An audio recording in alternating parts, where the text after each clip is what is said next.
Throughout history, humans have been counted. From the 8 in Noah's Ark, the 5,000 who ate a little boy's lunch of fish and bread, the 6 million Jews slaughtered by Adolf Hitler, to the most recent numbers relative to coronavirus infections in populations. We are always being counted, whether dead or alive. But not every counting is a census, because census goes beyond mere statistical modeling and quantitative analysis. Census is the lighthouse for policy thinkers. It is the compass for development, as some have said. So tonight, we strip off the statistics and interrogate the relevance of this census to all who have to be counted, because we are the people behind the numbers. You and I are here to probe the matters crucial to the 2021 population and housing census. They are going digital as well. Welcome to the probe on the Joy News channel. It's also live on Joy 99.7 FM, Love 99.5 FM in Kumasi, and a dozen affiliates across Ghana. We are also on DSTV channel, it's 421, also on Go TV 144. You can also listen on radio on DSTV, it's 886. I am MF Apau, and welcome to the probe.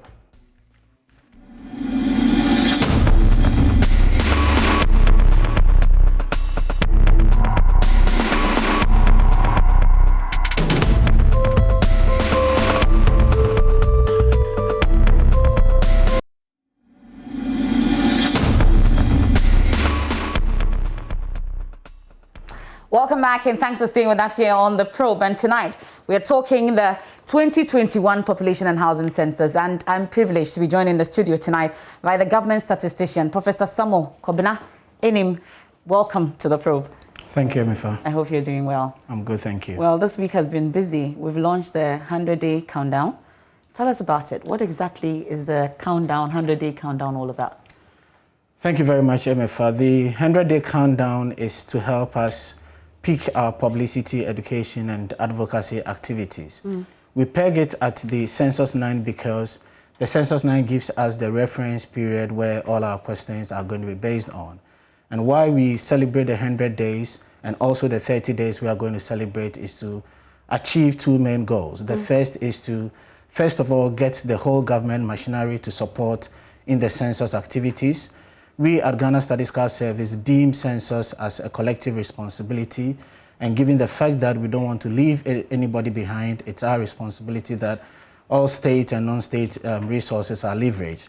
So we mark the 100 days to sort of mobilize resources at the very production unit where the census would be undertaken. Okay. And the 30 days that we're going to celebrate on the 28th of May is to get the entire populace to be part of the census activity so that no one would decline in participating in the census activity. Okay, so I've seen a number of questions that we'll get into, but 30 days and then 100 days, when exactly is the counting going to start? The enumeration of households is actually from the 28th of June to the 11th of July. Okay. Prior to that would be the 27th of June, where we're going to call, where we are calling it the Census 9. And as I indicated earlier on, all the questions that we're going to ask from the 28th of June to the 11th of July would make reference to that day, that is the 27th of June. Okay. Prior to that, we're going to be in the field to conduct quite a number of activities. We're going to train all our field officers from the 31st of May to the 9th of June. And then we're going to follow that up with the listing of structures. This is very important to us because that is the basis by which we ensure that no one is left behind. And the listing of structures will start on the 13th of June. Okay, so that's the timeline that we're working within. But I hear and see that you're going digital. The previous ones that we've seen, at least, they come and we see a different form of enumeration and then counting, I should say. Digital, tell us about it.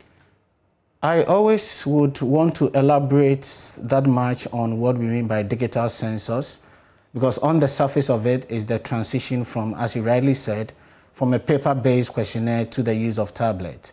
That is very resourceful in diverse ways, the major one being the fact that we are able to collect data on near real time, and what we mean by collect data on near real time is we don't wait for the data collection exercise to be completed for the hard paper copies to be brought to Accra for us to do the imputing before the results are released. With the use of tablets, we have the opportunity to in near real time, as I indicated, get the data at HQ, because they are using tablets, and with the technology of internet, we are able to get the data synchronized to the head office. That enables us to check the data that are being collected, and while they are in the field, if there is the need to do some corrections, we get them to do it. The other thing that we are able to check with the use of tablets is it allows us to, now that we are able to pick geo-reference data, it allows us to pick the GPS of where the enumerator is collecting the data, and for the enumeration areas that we've identified in the country, we are aware of their geolocation, so we are able to track where the data is being collected and how the data is being synced to the head office. As I indicated earlier on, the digital part of the census really goes beyond the use of tablets. Okay. One of the things that we are using the digital platform to do is to enable us use other mechanisms to ensure that ahead of the census we have good information to check whether we are really achieving complete coverage or otherwise. What I mean by that is we precede the census exercise with a demarcation of the country. With the 2021 population housing census, what we've done with technology is we've superimposed our demarcation, some existing data such as the geometry of the areas that we're going to go into, how accessible these areas are. And one of the indicators that is very much resourceful to us is the building footprint. So ahead of the census, we have a good idea of how structures are distributed in the country, and plus or minus a margin of error. What does it look like in terms of how structured? Because that is an issue that most people have concerns about from what you have seen. Yes, I mean, what we've seen, because we use satellite images to pick the structures, we expect some margin of error, but definitely one would want to think that the most populous region in the country, that is Ashanti region, would have more structures than the least populous region, which is the northeast region. And with the structures that we have now, we see that pattern. And it goes beyond that. It's not only at the regional level, we have a fair idea of the number of structures even below the district, to the extent that of the 51,921 enumeration areas that we have a good sense of the distribution of structures across these enumeration areas. Well, when we started talking about census, at least from the time it was launched, we were supposed to have it last year. It didn't happen. I've heard you blame it on COVID. But is this another way? Because we've heard the population and housing people mention that, the National Population Council, I should say, mentioned some time back that it's time for us to take a look at the number of children we bring forth, maybe peg it at 3 and all. Is this another way of trying to bring it back? Could it be possible? Is that really the issue? As Statistical Service, our mandate really is to give the numbers and allow the policymakers to digest the numbers and see what we have to do about it. But what we need to think about, the whole issue about the number of children, fertility, which I must say is one of the modules that we have in the Population Housing Census Questionnaire, is the fact that are we taking advantage of the discussion around the demographic dividend? As a country, we've gone through a period where our fertility rate has really reduced over the period. It has reduced? Our fertility rate has reduced. Now we're talking about a fertility rate of about 3.9, when it was about 6 in the 1970s. So indeed, over the period, our fertility rate has gone down at a time that our population from 1960 has increased from 6.7 to the 24.6 that we recorded in 2010. So the issue of the number of children would have to be put in context as in whether we are taking advantage of the demographic dividend, which is simply having a functional youth that are able to produce and service the dependent population. So what specific question are you going to ask me about fertility in the questionnaire, like you just said? Yes, as I said, for us as Ghana Statistical Service, it's strictly about the number of children that you have. And this is targeted for females aged 12 years and older. Why not males? Why just females? The men also produce. Why is it just us? Because science so far has not shown that males are able to do the childbearing. Okay, well, it's a good time to bring in the questions because I have a number of them. So as we go along the line, I'll chip in mine as well. So yeah, if we're ready, let's go through the questions. So this one from Efe says, please, I want to know why we're using just a night to determine the country's population. That's the question. Max says, what preparation should persons in Ghana do ahead of the census night? Sam says, what exactly does the census entail? Is it just about counting persons? Luke says, can you convince taxpayers on the cost effectiveness of the census being undertaken in Ghana? Okay. So that's the first batch of questions on Facebook. So let's go through them now at this point. So I have what kind of, the IFE is asking, please, I want to know why we're using just a night to determine the country's population. Thank you, IFE. And this is really something that we emphasize on as part of our education campaign ahead of the census. So broadly, there are two dimensions of undertaking a census. One is to use the usual members of household, which technically we call the de jure members of the household. And the second is to use the counting based on people who slept in a particular place, and that is what we call the de facto census. Fortunately for us as a country, we are using the de facto, which is the census 9th reference point as the question is posed. But in addition to that, we also are using the de jure, and the results that we're going to come up with is not going to give us a sense of only those who spent the night in Ghana, but in addition to that, we're going to give the de jure, that is the usual members of the household.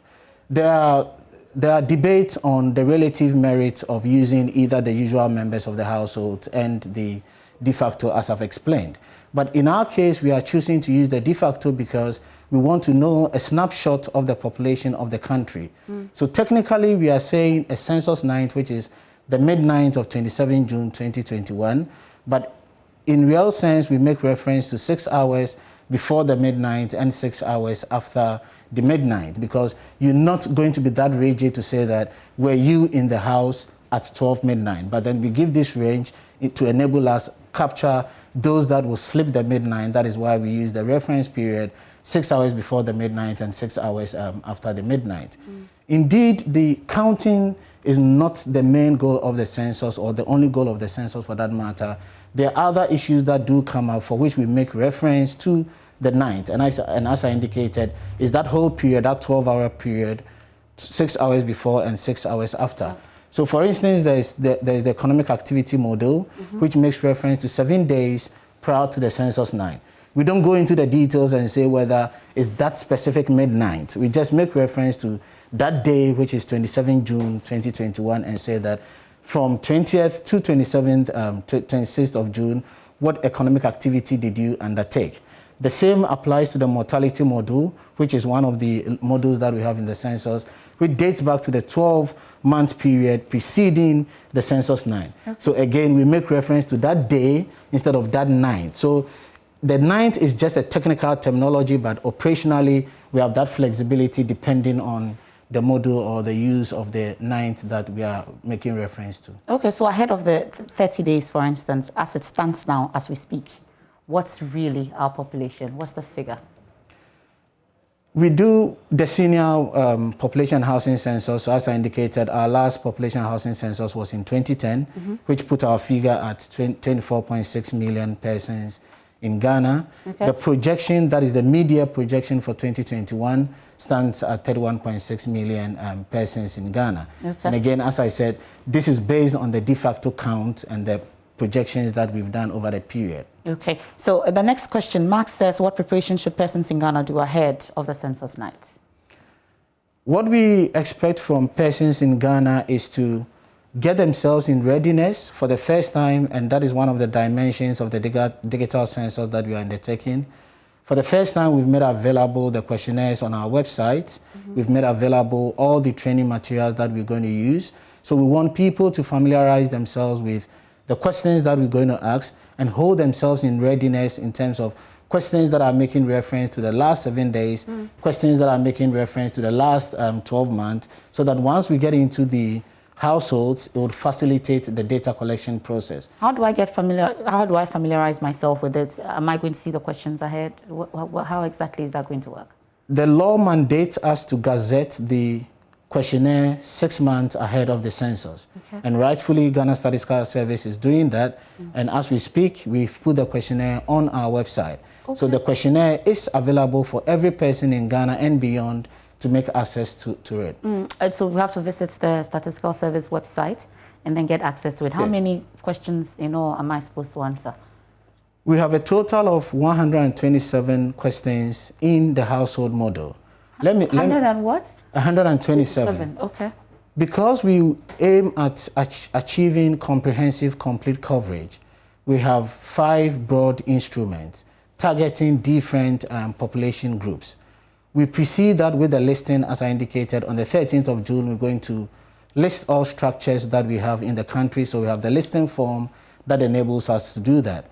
And we have what we call the Population and Housing Census 1A, which is the household questionnaire, which targets every ordinary household that we have in the country. And it is in that instrument that we have 127 questionnaire, ranging from identification of the household through to the sanitation model. I can emphasize more on that if there need be. The second instrument is targeted towards what we call the stable population, and we call it the Population Housing Census 1B.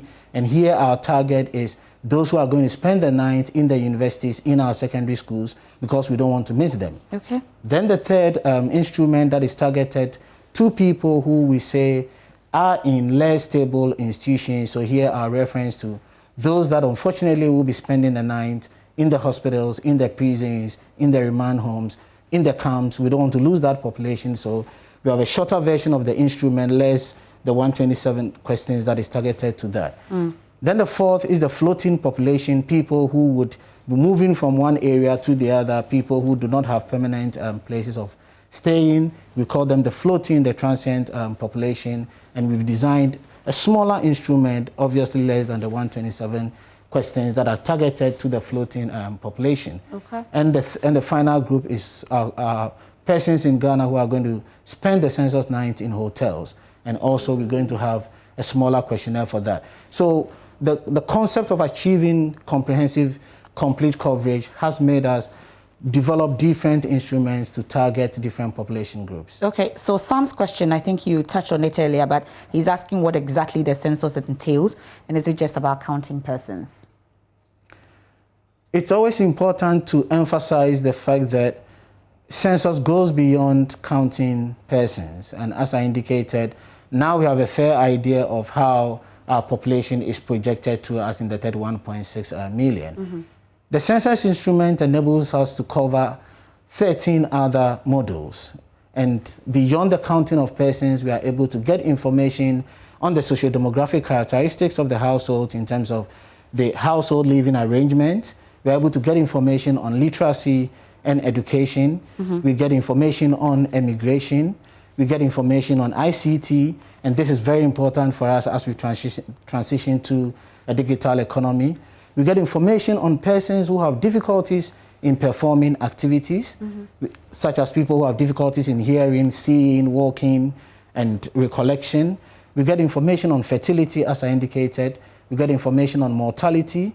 We get information on housing, and we get information on sanitation.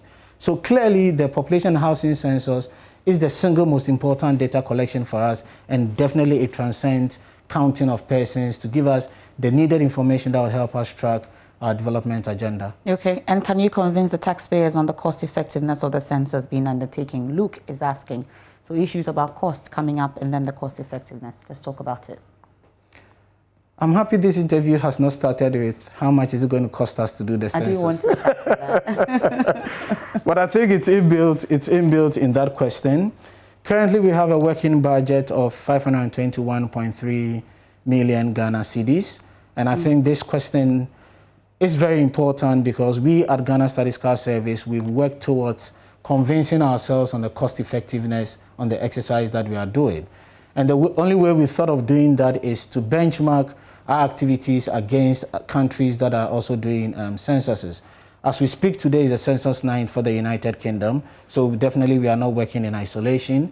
And experience over the period shows that a country should work around $3 in enumerating a person to get a sense of whether your budget, your cost for the census is within a reasonable limit. So if you think about the 521.3 million Ghana cedis and you divide that by 31.6 persons that we've projected to be in the country as of now, then clearly we are talking about something around 16 Ghana cedis, which is below the $3 that the United Nations has come up with, the figure that countries should work around once you are doing a population housing census. Beyond that, what we've done is to give a sense of the number of policy indicators that we're going to come up with from the population housing census. And we've been modest, as I said, we have about 127 questions in the PAC 1A, that is the population housing census 1A. We've been modest to identify just 100 of them, and we are saying to ourselves that if you disaggregate this 100 by sex, that is indicators for males, indicators for females, disaggregate these 100 indicators by 5 age groups, and disaggregate these 100 indicators by rural and urban areas, and think about the 261 administrative districts that we have. At the minimum, this census is going to come up with 2.6 million indicators. If you divide the 521.3 million cost for the budget by the 2.6 million indicators, an indicator is costing us just 200 Ghana cedis thereabout. And this is what you need to save lives, because the census will tell you people who are not surviving, people who are dying out of maternal mortality. So clearly from those perspectives, we don't need to be worried about spending 1.3 million on population housing census, especially when it's a decennial activity for us as a country. So this is the budget for it, 521.3 million Ghana cedis. Do you have the money? Has the money been made available to the Ghana Statistical Service for this to happen? Let me also put that question in context. Prior to COVID-19, the budget for the census was 477 million Ghana cedis. Okay. And as we speak, the government has mobilized and disbursed 449 million Ghana cedis to us for the undertaking of the census. So, but for COVID-19, we would have had a budget variance of just about 20 million Ghana cedis. Because of COVID-19 and its adherence to the containment of people that you have to put in the classroom, buying of PPEs, and the postponement of the census, so we have to redo some other activities. That is what has shot up our working budget from the 477 million Ghana cedis to the current 521.3 million Ghana cedis that we are working with. So currently we have a funding gap of 71.6 million Ghana cedis, and thankfully this has been presented to the Minister for Finance, and he's looking into it favorably. Okay, so it was postponed last year because of COVID. COVID is still with us. So how different are you going to do things? Because, yeah, we're still in the COVID era. I heard you talk about PPEs. How exactly are you hoping to adhere to the safety protocols whilst doing this? So quite a number of interventions have been instituted. Prior to COVID-19, we're going to put about 60 people in a classroom for the training. The census would make us train 75,000 at least persons for the 69,000 persons that we're going to use for the data collection.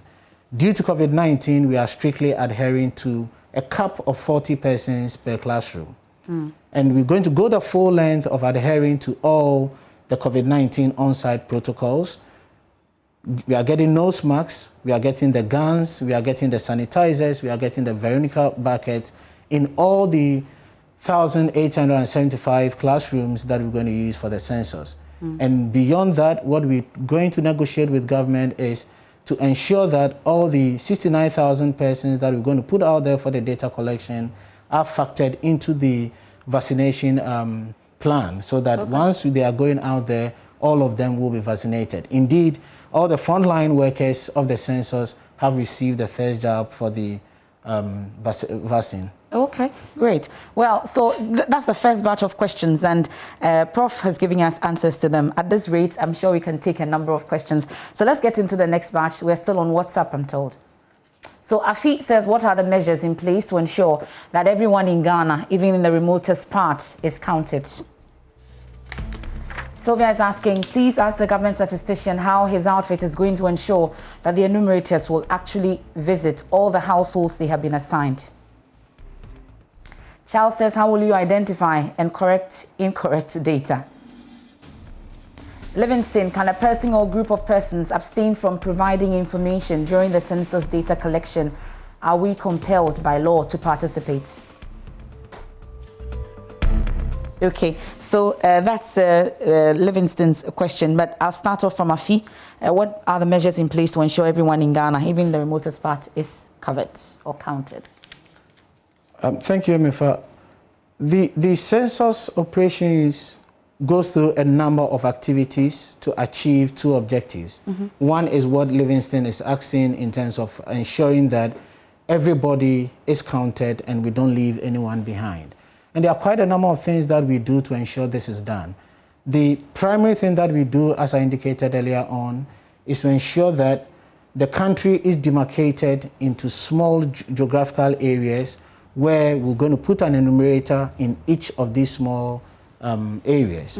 So as we speak, the country has been divided into 51,921 enumeration areas. Beyond that, we are aware that there are 131,739 localities in the country. So in these 51,921 enumeration areas, we're going to put an enumerator there and ensure that structures are listed and households are enumerated. Of the 51,921 enumeration areas, we're going to put in 11,021 supervisors. And we ensure that for a minimum of 3 enumerators and a maximum of 6 enumerators, we have 1 supervisor for effective supervision of the work that is going to be done. So the demarcation exercise is primarily geared towards ensuring that every locality is visited and every enumeration area is assigned an enumerator. Beyond that, what we do is the recruitment of the field personnel. We recruit based on localities, and as we speak, for the first time, we have an enumerator bureau that has so far collected applications from 170,000 persons, sorry. These 170,000 persons, it's our responsibility to ensure that for each of the 131,739 localities, we have an enumerator in there. So it's not just the number, but it's about the distribution of the number. The reason why we ensure that each locality has a person in there is for people to identify with the person who is collecting the data and the person's knowledge on the locality. And that is why the recruitment of field personnel are enumerator based. The third thing that we are doing, again, as I indicated earlier on, is we are going into the census with a sense of the number of structures that we have in the country. In addition to that, we're going to precede that with a listing activity. So we're going to list all structures from the 13th of June to the 20th of June. And the listing of structures would make us identify places where people are likely to spend the night. And once we do that, it positions us to ensure that every person in Ghana is counted. And from the building footprints that I talked about, that information will be used as a benchmark to ensure that no one is left behind. So we are pretty certain that with this approach and the fact that we're going to do both usual and persons who spend the night, we should be in the position to capture people in the remotest areas of the country. Okay, so you're doing everything possible to ensure that no one is left behind. How about those who want to be left behind? They don't want to be counted. Is there room for that? No. There's no room for a person or group of persons in Ghana to abstain from the census exercise. Indeed, Clause 54 of the Statistical Service Act has the caption offenses and penalties. And it mandates everyone in Ghana to give us accurate data willingly once we approach the person. As Statistical Service, we do not push the law to the farthest that one would want to go. That is why publicity, education, and advocacy is central to our activity. We would, around this time, want to find out people that for one reason or the other would not want to participate in the census. And we are optimistic that once we do the education, once we tell them why the census is important, we're going to urge all of them to come on board for the census activity. So how far can the law go if the person still does not, the education does still not go down well with them and they still want to abstain? As I indicated, Clause 54 is offenses and penalties. And in there it says that somebody who gives wrongful information or declines to give information is liable to not more than 12 months of imprisonment and 200 units of penalty. Okay. So now you know why you need to be part of it once they get to you. But how will you identify and correct incorrect data is one question. As I indicated earlier on, the census has two broad objectives. One is comprehensive, complete data, and the other one is quality data. And this is one of the resourcefulness that a digital census is bringing to the fore. With the use of tablets, we are able to check where the data was collected and where the data was synced from to the head office. Hitherto, people were worried that our enumerators do not really visit the households and sit at a place and then send the data to us. Now it's virtually impossible to do that because you have an enumeration area that we have geo-referenced, and that information we are privy to it. So if you don't sync data from the geo-referenced enumeration area, we would find out. The other thing that we are doing to check and correct incorrect data is that the data, as they come into the head office, will be checked. Okay. And we've built in mechanisms at 3 levels. One is the instrument itself that we have on the tablet enables us to do cross-referencing to see accuracy of the data. Okay. So for instance, if somebody is aged 3 years in the social demographic model, and the person is in nursery, and you get to the fertility model, and the person has a child, our tablet will not allow that to occur simply because the earlier questions that you've provided would not allow somebody to do that, because the fertility model is for people 12 years and above. Hitherto, the paper-based questionnaire would not have allowed us to do that. Beyond that, we've put in district data quality monitors in all our 272 statistical districts. So we are not working with the 261 administrative districts. We are working with 272 statistical districts because we've subdivided the metropolitan areas. Okay. And we've put in data quality monitors in each of these. So as the data comes in, we've written a program that goes beyond things that one will not pick up from the questionnaire inbuilt consistency checks. So we check the data, we send information there and say that something is wrong. Okay. So one of the things that we easily will check is, for instance, if there are heaps across the ages. You see a lot of people saying, I'm 5 years, I'm 10 years, I'm 25 years. These are things that people are likely to say because they don't recall. So if a particular enumerator is coming up with such heaps on the ages, we quickly will go back and say that you need to check your data. Going into the census, we have pulled the 2000 and the 2010 census and have a fair sense of what we should expect from the 2021 census. And we've developed a dashboard that we use as a benchmark to check the data that is coming through. So those of us who will be in Accra throughout the data collection period will be able to measure the extent to which we are deviating from the previous censuses. This gives us an opportunity to hone in on particular enumerators that are deviating. We've also put in a mechanism where our supervisors do what we call re-interviews. So it's not just the enumerators that are doing the interviews. Each supervisor is expected to do a re-interview. Then we're going to check for consistencies between the results that we are getting from the enumerator and the results that we are getting from the supervisor. And if there are inconsistencies, we've set certain thresholds that will require an intervention at the district level, or it will be escalated to the head office. So indeed, there are quite a number of interventions that we've put in place to ensure that the data that are coming through are really accurate. Correct. Okay. So when an enumerator gets to my house, I have 5 persons or so in that house. Will we need maybe just a spokesperson to speak to the enumerator, or you will speak to everybody in that house? How exactly does it work? If I receive an enumerator in my house from the door, then knock on the door, what happens after that? So we don't need all persons in the household to be present at the time of enumeration. Okay. We just need an adult or the head of the household to be present to provide responses to the questions that we have. There is an exception to the fertility model because that is targeted for women 12 years and above. So when we get to that model, we would want to speak to the female in the household. Otherwise, if we get an adult, if we get the head of the household, that person can provide the responses. And this is where we encourage Ghanaians or persons in Ghana to be communicating to ensure that the household has been visited, but not necessarily each person in the household. Okay, so, and there's no age limit to this in terms of the data that you're collecting, in terms of the people that you want to take data from?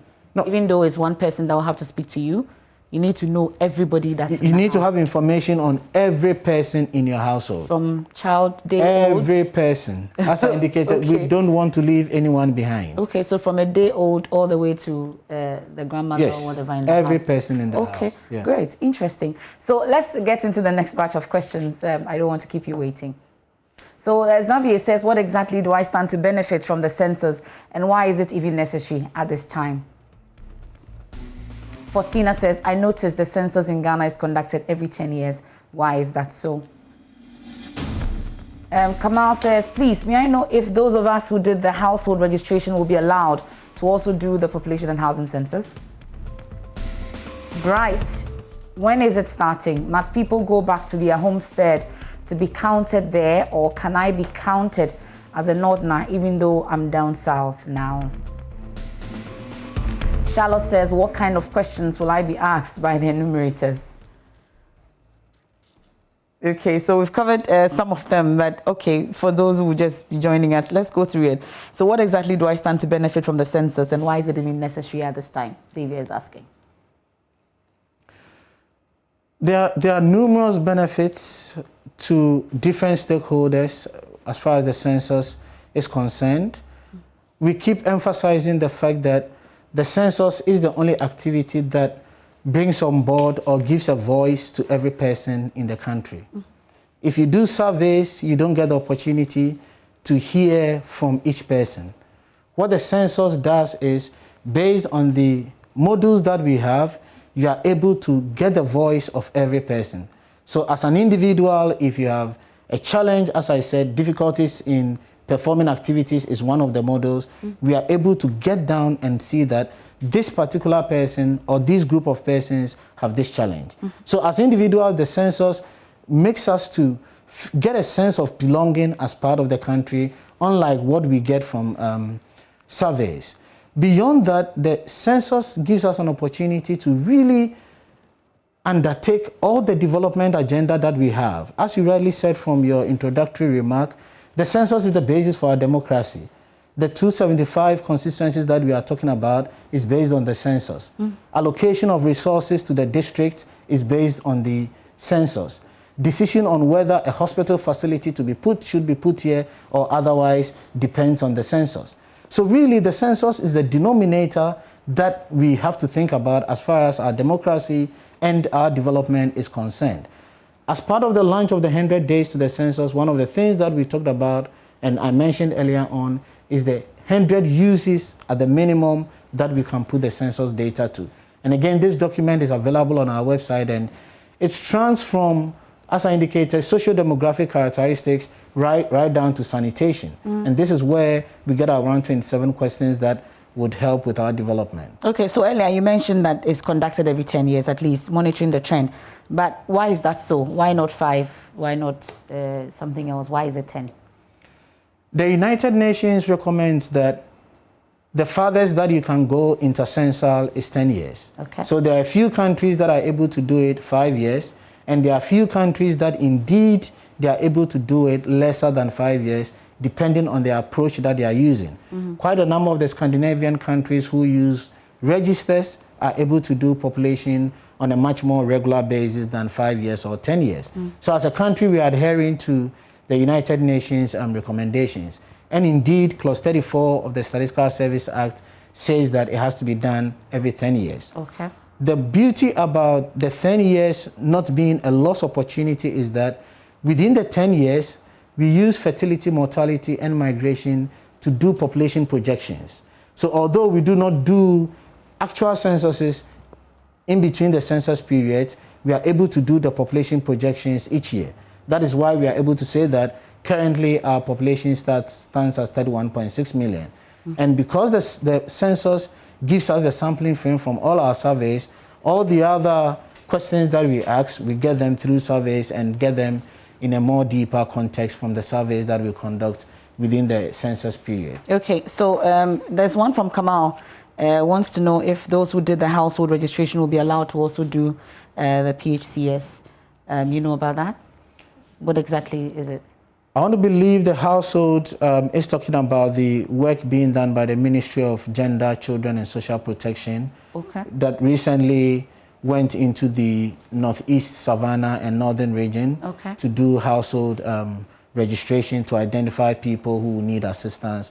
And indeed, if you participated in that exercise, it gives you a layer of experience that would help us with the census exercise. So what should he do, for instance, if he partook in that exercise and wants to do so in this one? As an enumerator? Exactly, yes. Sure. Indeed, you have that experience, and we collaborated with the ministry to do that exercise. Indeed, our listing form is what the ministry used for that exercise.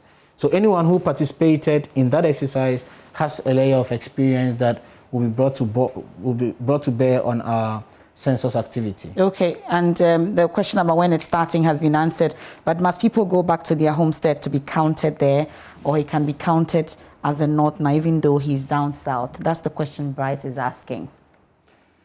Census do not require people to move to their original places or move from one place to the other. This is not like the days of Jesus, right? No. Okay. All that we need is that where did you spend the night, and where you spend the night, you'll be counted there. And as I indicated, our instrument has been subdivided to target different population groups. So even if you are in an institution, you are in a hotel, you are floating, all that we want to know is where did you spend the night, and an instrument has been developed to target people who spend the night at different places. This spend the night issue, so will it be captured where exactly you were when you were counted? Because the way you keep on saying where you spend the night is where you'll be captured. It's just the basis for the data collection. Okay. It's never part of our results that we're going to put out there, as in those who spend the night in an institution or a household or no. So that is not going to come out. Okay, so Charlotte asked earlier what kind of question the enumerators will be asking. You spoke about it earlier, but maybe she's just joining. You could go through that for her. Yes, so we're going to have a number of modules, 13 of them. You can subdivide them into 15 modules. We're going to start with the listing exercise, which is a pre-enumeration exercise. But once we get into the enumeration exercise itself, the cover page of our instrument is about identification, taking the location, taking the geo-referencing, and so on. Then we're going to go into the second module, which talks about the socio-demographic characteristics, persons in there, the usual persons in there, the sex, the age, and so on. Then the third module is about literacy and education, because we need that for our development. Yeah. The fourth module is on immigration, because we want to get a sense of people who have families outside, and when they left and whether they are coming back, and so on and so forth. Then we have the module on ICT. As I indicated earlier on, this is very critical for us to get a sense of people who own it and the extent to which they use it. The other module that we have is difficulties in performing activities. So difficulties in hearing, difficulties in seeing, difficulty in recollection, difficulties in walking. Then we go into the household that touches on fertility, as we talked about earlier on. Yeah. And this is targeted to females aged 12 years and above. Then we have the mortality module, captures people who died in the last 12 months, focuses on causes of death, and also focuses on maternal mortality, issues related to death around pregnancy, and so on. We have the housing model, which is critical for us as a country. We want to resolve our housing deficit, so we have a whole module on the housing, and we have a module on sanitation, which hitherto was embedded in the housing model. So these are the modules that we're going to collect data on. Last is the economic activity model, which is very critical for us as a country. We keep asking questions on our employment and unemployment. The census will be one of the data sources, indeed, the disaggregated data source that will give us information on the kind of work that people did and people who were employed and otherwise unemployed. Okay, so is the Ghana Statistical Service working with other state institutions, for instance, on this particular exercise? Because at least the EC has done some registration. We've had the NIA also do registration. Is there any collaboration of a sort at any point in time? what I indicated earlier on was why we launched the 100 days. And the 100 days was meant to leverage state resources. Okay. We are currently in discussion with the Electoral Commission, and as a country, we're asking ourselves, why should Ghana Statistical Service go and buy Veronica buckets, for instance, go and buy the guns for the taking of temperatures, when we know that EC has done such an exercise? So we are in discussion with EC for quite some, for some number of reasons, one of which is what we've explained. We are aware that EC, NIA have offices on the ground. As part of the census, we need offices in all the 272 districts. We need storage facilities in all the 272 districts. We need to airlift or transport our materials from HQ to the district. All these arrangements can be easily done in collaboration with institutions such as EC and NIA. And that is exactly what we are doing at Ghana Statistical Service, and the reason underlying the launch of the 100 days to the census night. Okay, so you're already in talks with them to ensure that you leverage on the resources that they have. But on a scale of 0 to 100, in terms of recruitment, everything that we need towards the census night, where are we in terms of plans? You know, as a statistician, once you say a scale of 1 to 100, one has to be very careful putting a number to it. But let me give a qualitative response. All that we're doing at Ghana Statistical Service now is to wait for the activities that should be undertaken just before the listing of the structures. So in terms of logistics, we've received all the logistics needed for the census. In terms of recruitment, as I said, we've done all our recruitment, and the last level that we have is the recruitment of the enumerators and supervisors. And currently we have 170,000 in our bureau. We've not closed the bureau because our target is to ensure that we get a distribution of the enumerators across the 131,739 localities. So that is still ongoing. We're going to start with the screening of these 170,000 to ensure that they are really qualified and we start engaging them. Okay. So in terms of readiness, Ghana Statistical Service is ready for the conduct of the 2021 population housing census. Okay, that's the government statistician, Professor Samuel Kobnenim. They're my guests here tonight on The Probe, and we're looking ahead at census night as we prepare for the 2021 population and housing census. I'll take your calls shortly after this break.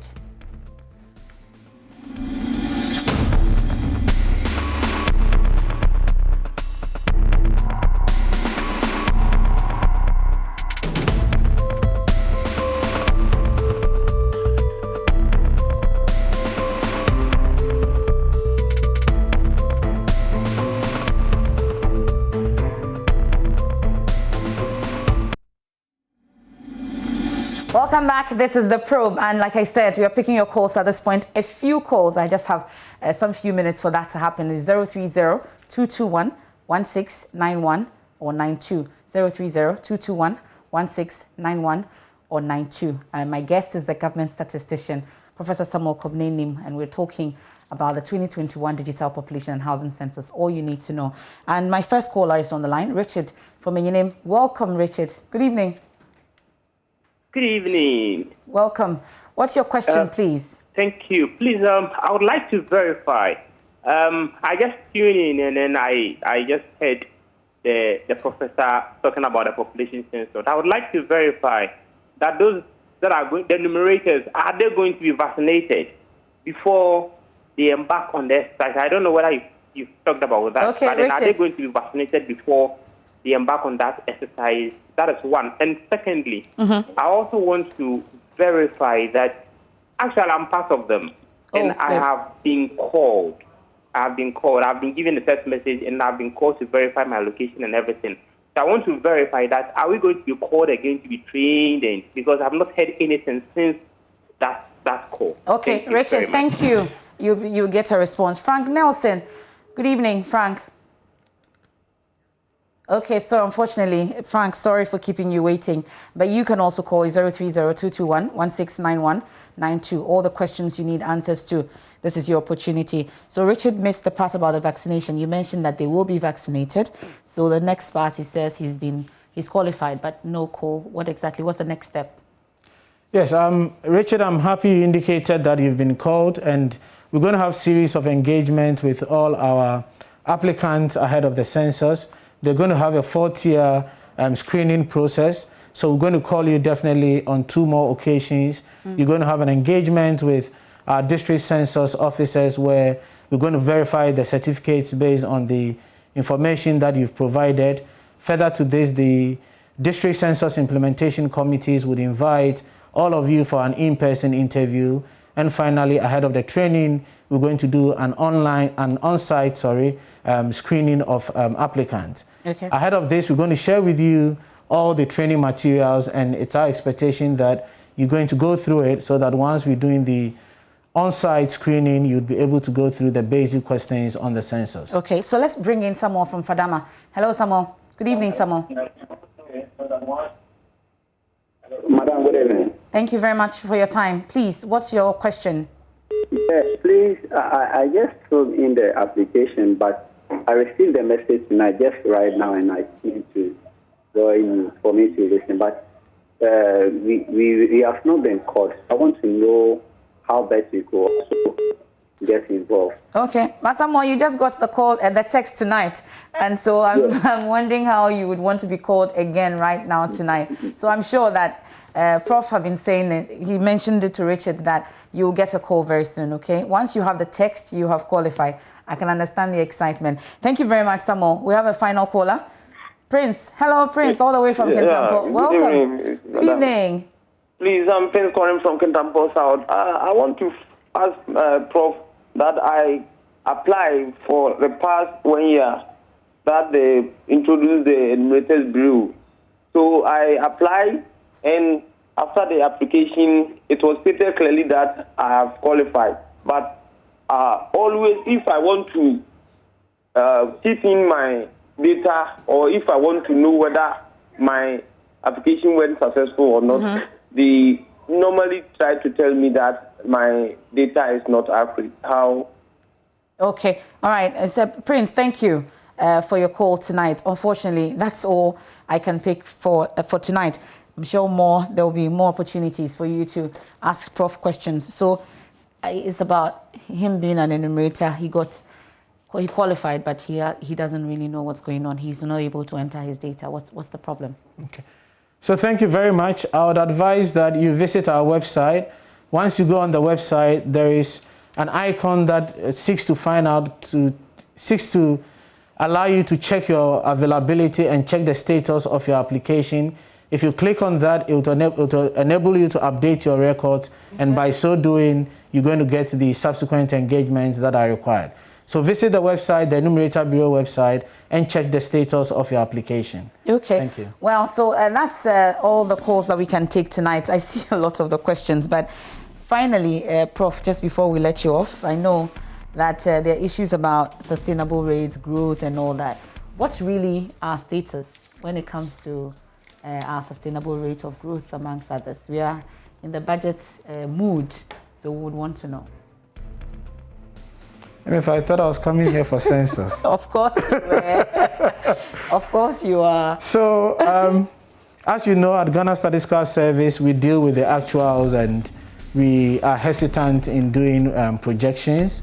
So as it stands now, we've released the GDP growth rate for the first 3 quarters of 2020, and next month we're going to share with persons in Ghana the GDP for the last quarter of 2020.